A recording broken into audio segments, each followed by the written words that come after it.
Hi friends, welcome to Sirimane. ತುಂಬ ಜನ ನಾನು ಲಾಸ್ಟ್ ಟೈಮ್ ವ್ಲಾಗಲ್ಲಿ ಹೇಳಿದೆ ಈ ಪಿಲ್ಲೋಸ್ನ ನಮ್ಮ ಸ್ಟ್ಯಾಂಡ್ಗೂ ಕೂಡ ನಾವು ಕೂರಿಸ್ಬೋದು ಅಂತ.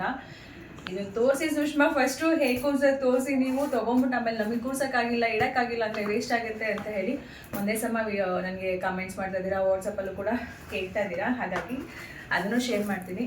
ಜೊತೆಗೆ ತುಂಬ ಜನ ನನಗೆ ಇನ್ನೊಂದು ಪ್ರಶ್ನೆ ಬರ್ತಾಯಿತ್ತು, ಸ್ಟ್ಯಾಂಡನ್ನು ನಾವು ದೇವ್ರ ಮನೇಲಿ ಇಟ್ಟು, ಯಾಕಂದರೆ ಎಷ್ಟೋ ಜನ ದೇವ್ರ ಮನೆಯಲ್ಲೇ ಲಕ್ಷ್ಮಿನ ಕೂರಿಸ್ತಾರೆ, ಜೊತೆಗೆ ಮೇಲ್ಗಡೆ ಸ್ಟೆಪ್ ಬೈ ಸ್ಟೆಪ್ಪು 3 ಸ್ಟೆಪ್ಸ್ ಈ ಥರದ್ದೆಲ್ಲ ಮಾಡಿ ಲಕ್ಷ್ಮಿನ ಕೂರಿಸ್ತಾರೆ. ಬಟ್ ತುಂಬ ಹೊತ್ತು ನಿಂತ್ಕೊಂಡು ಎಷ್ಟೋ ಜನಕ್ಕೆ ದೇವ್ರಿಗೆ ಸೀರೆ ಉಡ್ಸೋದಕ್ಕೆ ಸ್ವಲ್ಪ ಕಷ್ಟ ಆಗುತ್ತೆ. ಹಾಗಾಗಿ ನಾನು ಸುಮಾರು ಜನ ಕೇಳೋದು, ನೀವು ನಿಂತ್ಕೊಂಡೆ ಎಲ್ಲ ಕೆಲಸ ಹಬ್ಬದ ಟೈಮಲ್ಲಿ ಮಾಡೋಷ್ಟ್ರಲ್ಲಿ ನಮ್ಗೆ ಸುಸ್ತಾಗಿ ಹೋಗ್ಬಿಡುತ್ತೆ, ನಮಗೆ ಈಸಿಯಾಗಿ ಕೂತ್ಕೊಂಡೆ ಸ್ಯಾರಿ ಡ್ರೆಪ್ಪಿಂಗ್ ಮಾಡ್ಬೋದಾ, ನಿಮ್ಮ ಸ್ಟ್ಯಾಂಡನ್ನ ಬಳಸ್ಕೊಂಡು ಕೂತ್ಕೊಂಡು ರೆಡಿ ಮಾಡಿ ಆನಂತರ ನಾವು ಸ್ಟ್ಯಾಂಡನ್ನು ಎತ್ತಿಡ್ಬೋದಾ ಅಂತಲೂ ಪ್ರಶ್ನೆ.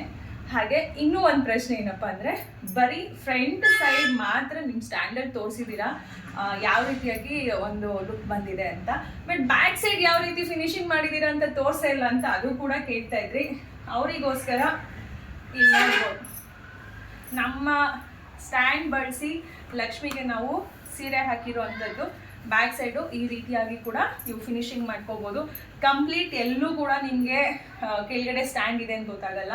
ಇದನ್ನು ಕೂಡ ಹೂವು ಎಲ್ಲ ಹಾಕಿದ ಮೇಲೆ ಇದು ಕೂಡ ಕಂಪ್ಲೀಟ್ ಕವರ್ ಆಗುತ್ತೆ, ಇದು ಕೂಡ ನಿಮಗೆ ಕಾಣಿಸೋದಿಲ್ಲ.